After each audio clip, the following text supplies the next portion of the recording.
Falar sobre Casas Bahia, que pediu recuperação judicial depois de confirmar o fechamento de quase 300 lojas. Estamos falando aí de dívidas de mais de 17 bilhões de reais. O nosso analista de economia, âncora do CNN Money, Vitor Irajá, já está por aqui. Tudo bom, Vitor? Bom dia. Bom dia, Carol. Você e todos que acompanham a gente aqui no Novo Dia. Tudo bom é força do hábito, né? Porque com esse cenário aí que temos de Casas Bahia, inclusive não é a única varejista com uma situação financeira para lá de delicada.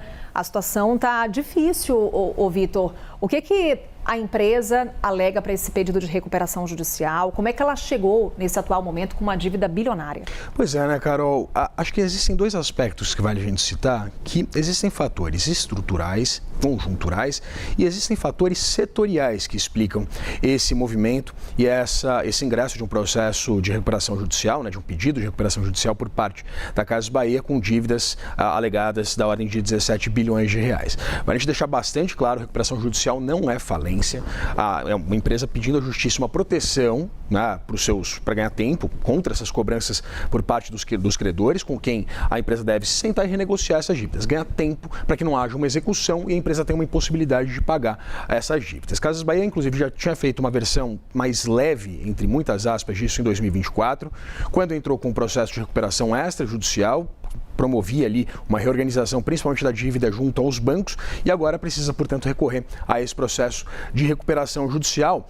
Existe um fator também que tange a legislação, a regulação, porque em 2020 a gente teve a aprovação da Lei de Falências, a nova Lei de Falências, que deu um arcabouço jurídico para dar segurança às empresas promoverem essas reestruturações, seja em âmbito judicial ou extrajudicial. E nesse fim de semana a gente teve o balanço do segundo trimestre, né, que foi publicado nesse fim de semana, e a empresa apontou uma dívida líquida da ordem de 1 bilhão 200 milhões de reais. E o que acontece é que a conta que o mercado costuma olhar, ela não representa toda a pressão financeira sobre a companhia, e aí que entra um mecanismo bastante importante do setor varejista, que é o chamado risco sacado. O que é isso? O fornecedor de um determinado bem, de um determinado produto, entrega uma mercadoria para a loja e, em vez de receber esse dinheiro imediatamente, ele aceita esperar. Só que ele não quer esperar, 90 dias. Então, entra um banco no meio do caminho, o banco concede crédito, paga o fornecedor com um certo desconto e depois recebe esse valor com um acréscimo ali por parte da empresa varejista, no caso, a Casas Bahia. E o que acontece? Quando os juros estão baixos, né, e tem bastante crédito no mercado, esse mecanismo ajuda, de fato, a financiar o capital de giro de empresas que normalmente não têm esse capital, esse fluxo de caixa. Aí o problema acontece quando, de fato, o dinheiro fica caro, a gente hoje tem uma Selic 14%, crédito fica mais escasso, exatamente também por esse risco crescente, e hoje a gente lembra, né, que a gente tem esse patamar de juro, portanto, bastante restritivo. E aí o pedido de recuperação judicial da Casas Bahia tem esses fatores particulares, mas ele não é um caso isolado no setor varejista.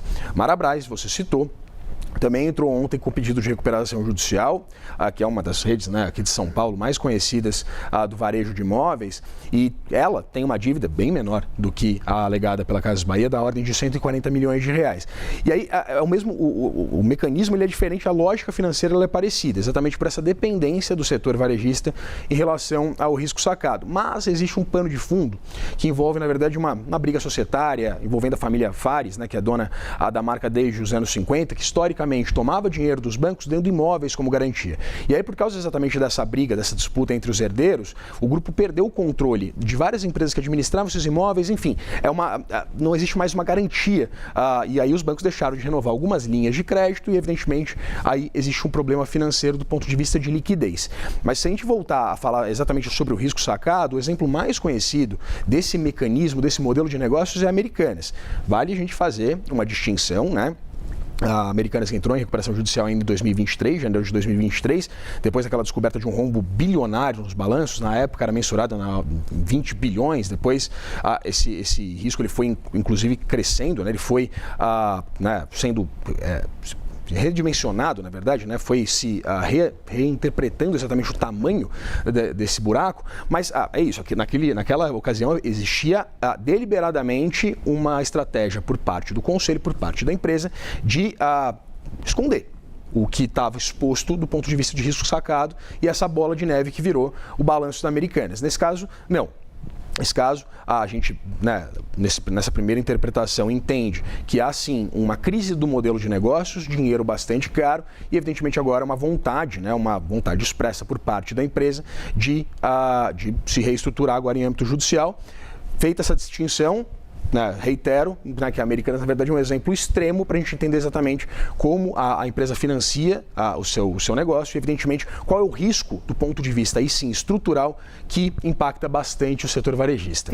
O nosso tempo está acabando, mas só para fazer também aqui uma questão, um ponto que a própria empresa Casas Bahia traz aí de alerta, não só com relação ao juro alto, mas também com relação ao endividamento das famílias. O quanto que isso tem pesado no resultado de empresas aqui no Brasil? Pois é, a empresa, nesse processo desse ingresso de um pedido de recuperação judicial, exorta exatamente essa leitura de que, exatamente com crédito caro, as pessoas se endividando, há uma demanda menor também por esses produtos que historicamente são vendidos pela Casas Bahia.